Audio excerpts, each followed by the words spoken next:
बिस्मिल्लाहिर्रहमानिर्रहीम। स्टूडेंट्स, आज की वीडियो में हम फंडामेंटल फोर्सेस के बारे में पढ़ेंगे। चार किस्म की फंडामेंटल फोर्सेस हैं: gravitational force, electromagnetic force, strong nuclear force और वीक न्यूक्लियर फोर्स। इन चार फोर्सेस के बारे में आज हम डिटेल से जानेंगे।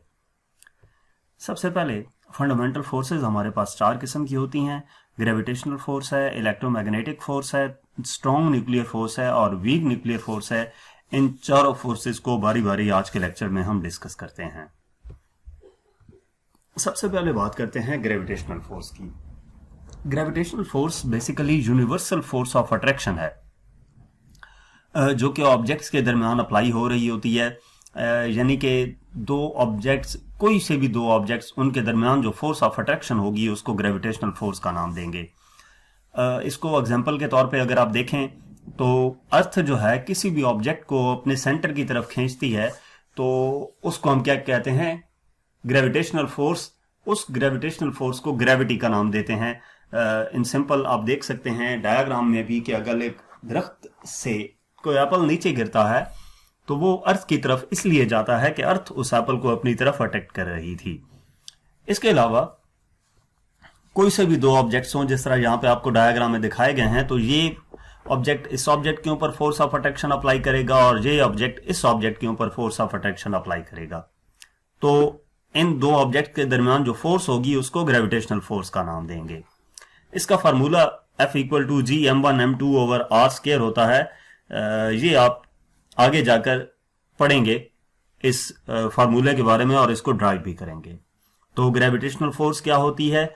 दो ऑब्जेक्ट्स के दरमियान फोर्स ऑफ अट्रैक्शन जो है उसको ग्रेविटेशनल फोर्स का नाम देते हैं। नेक्स्ट, दूसरा हमारे पास फंडामेंटल फोर्स जो है वो इलेक्ट्रोमैग्नेटिक फोर्स है। इलेक्ट्रोमैग्नेटिक फोर्स कौन सी फोर्स होती है? ये वो फोर्स है जो कि इलेक्ट्रिकली चार्ज पार्टिकल्स के दरमियान एग्जिस्ट करती है।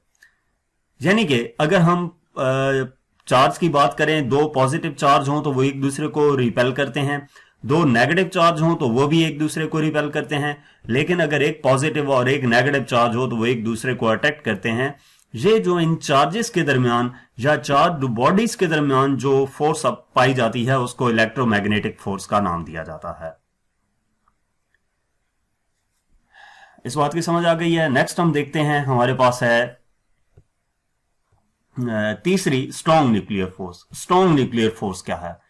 स्ट्रॉन्ग न्यूक्लियर फोर्स जो है वो न्यूक्लियस में मौजूद प्रोटॉन्स और न्यूट्रॉन्स को बाइंड करके रखती है, यानी कि प्रॉपर उनको पोजीशन में रखती है। अदरवाइज आप देखें कि न्यूक्लियस में सिर्फ एक इलेक्ट्रॉन और एक प्रोटॉन नहीं होता, नंबर ऑफ प्रोटॉन्स और नंबर ऑफ न्यूट्रॉन्स होते हैं। जैसे ये यहाँ पे दो प्रोटॉन्स की बात की जाए तो दो प्रोटॉन्स, दोनों के ऊपर पॉजिटिव चार्ज है, तो इन दोनों को रिपेल करके अवे चले जाना चाहिए, जिसके नतीजे में न्यूक्लियस में कुछ रहेगा ही नहीं, क्योंकि तमाम चार्जेस रिपेल कर जाएंगे। लेकिन ये न्यूक्लियस के अंदर किस फोर्स की वजह से रहते हैं? वो स्ट्रॉन्ग न्यूक्लियर फोर्स है, जो कि इन प्रोटॉन्स और न्यूट्रॉन्स को न्यूक्लियस के अंदर बाइंड करके रखती है।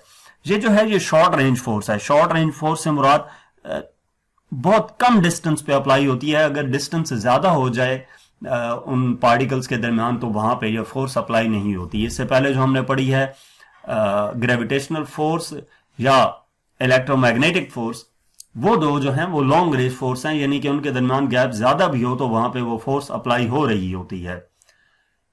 लेकिन जहां पे गैप ज्यादा होगा तो ये फोर्स अप्लाई नहीं होगी। कितने रेंज तक ये फोर्स अप्लाई होती है? जब दो पार्टिकल्स के दरमियान गैप 10⁻⁻14 मीटर हो, बहुत कम वैल्यू है। तो इतनी कम वैल्यू, इतने कम गैप, इतने कम डिस्टेंस पे ये स्ट्रॉन्ग न्यूक्लियर फोर्स अप्लाई होती है। इससे ज्यादा डिस्टेंस हो जाए तो नहीं होती।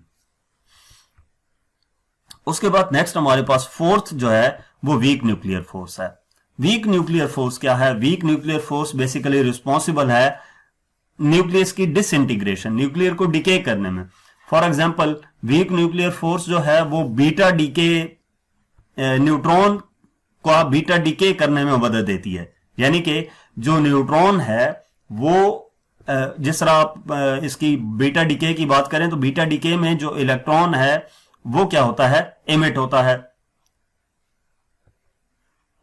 जैसे कि न्यूट्रॉन जब ट्रांसफॉर्म होगा प्रोटॉन में, तो इस प्रोसेस के दौरान जो बीटा पार्टिकल है यानी कि इलेक्ट्रॉन है, उसके साथ साथ अनचार्ज पार्टिकल एक न्यूट्रिनो भी इमिट होता है। न्यूट्रॉन प्रोटॉन में जब डिके करेगा तो इलेक्ट्रॉन इमिट होगा और साथ एंटी न्यूट्रिनो भी इमिट होता है।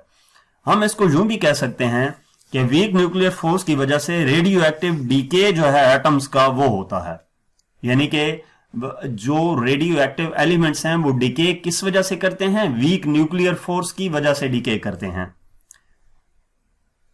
इसके अलावा वीक न्यूक्लियर फोर्स जो है वो स्ट्रॉन्गर होती है ग्रेविटेशनल फोर्स से, लेकिन इलेक्ट्रोमैग्नेटिक फोर्स की निस्बत से वीक होती है। इसकी जो रेंज है वो 10⁻⁻17 मीटर है, यानी कि जब ये वहां पे एग्जिस्ट करेगी जहां पे डिस्टेंस 10⁻⁻17 मीटर होगा, डिस्टेंस इससे ज्यादा हो जाएगा तो जो वीक न्यूक्लियर फोर्स है ये एग्जिस्ट नहीं करेगी। वीक न्यूक्लियर फोर्स की बात की जा रही है, स्ट्रॉन्ग न्यूक्लियर नहीं, वीक न्यूक्लियर फोर्स जो है हमारे पास।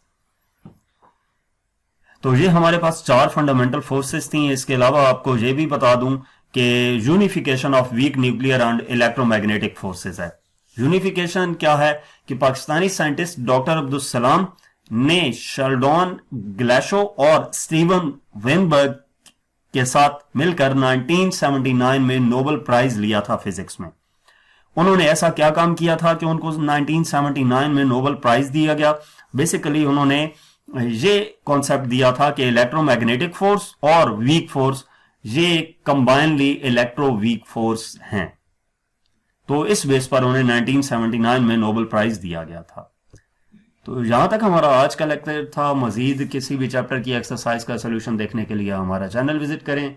इसके अलावा अगर आप प्रैक्टिकल बेस्ड असेसमेंट की वीडियोस देखना चाहते हैं या प्रैक्टिकल की वीडियोस देखना चाहते हैं, पास्ट पेपर्स का सोल्यूशन देखना चाहते हैं, तो हमारा चैनल विजिट करें। Thank you.